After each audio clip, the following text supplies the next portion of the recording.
She is currently the Lieutenant Governor. She is a Democrat candidate for governor, Jari Askins.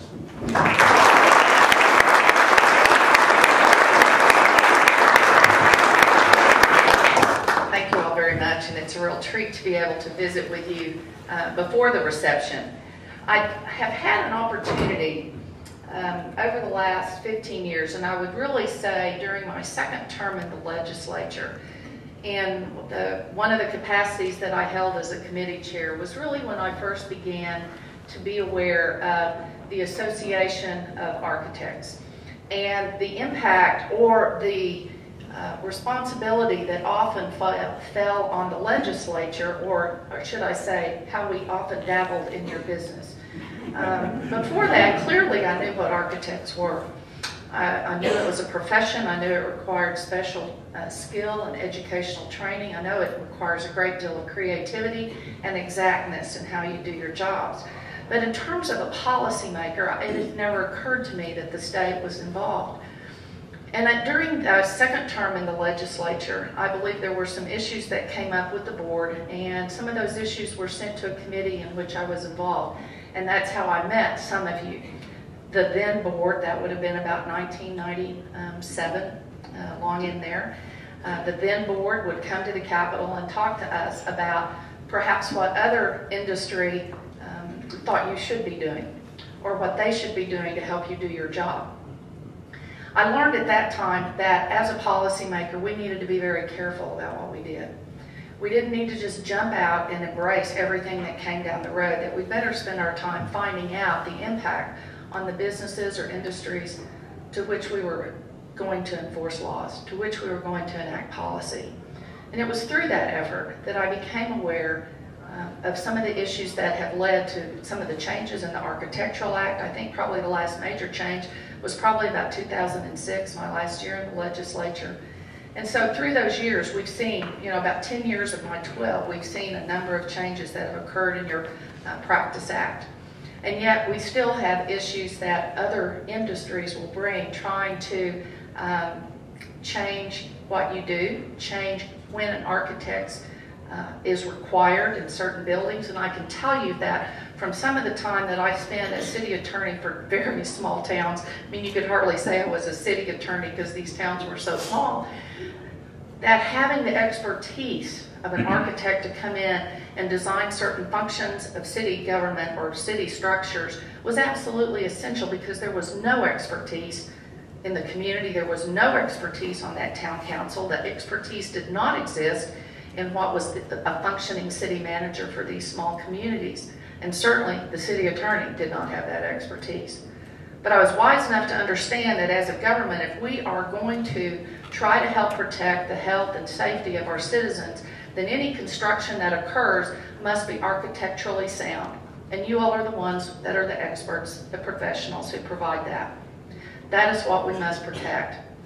As Lieutenant Governor, I've had a chance to be involved in economic development and to make phone calls and to visit with people, and had folks in the office today talking about expansion of a business in the state of Oklahoma. I hope it comes to pass, because every time we have expansion of business, we have an opportunity for growth. And if we have an opportunity for growth, then we're going to have an opportunity to expand construction of all forms in our state. And when we do that, then you have an impact on what we're doing. You have an impact on our economy, you have an impact on our growth. So my goal as governor will continue to be to do the things that help provide and protect the safety of our citizens.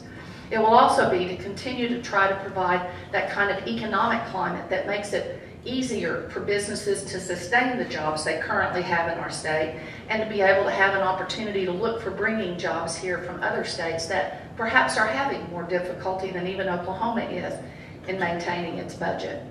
Because you see, as tough as times are in Oklahoma, at least we do require a balanced budget. And so that has kept us from putting ourselves in debt like many other states have. And those states, to get out of those issues, to get out of that debt, are having to do things to raise revenue that are really making them less business friendly than Oklahoma is. So we have a chance to try to recruit business and bring it here. And I will continue to be your partner to make that happen. Your profession, your association is a profession, and it requires education. And we cannot get the next generation of architects ready to take your positions to follow in your footsteps if we do not continue to provide a sound educational system in our state. So as tough as times are, my priority will always be education, because education is the development of the workforce of tomorrow.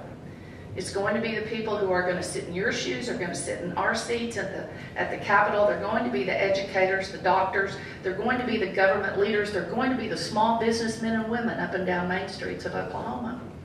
And we cannot fill those jobs if we do not convince employers that we have an educated workforce ready with the skills necessary to fill all jobs that are available in this state.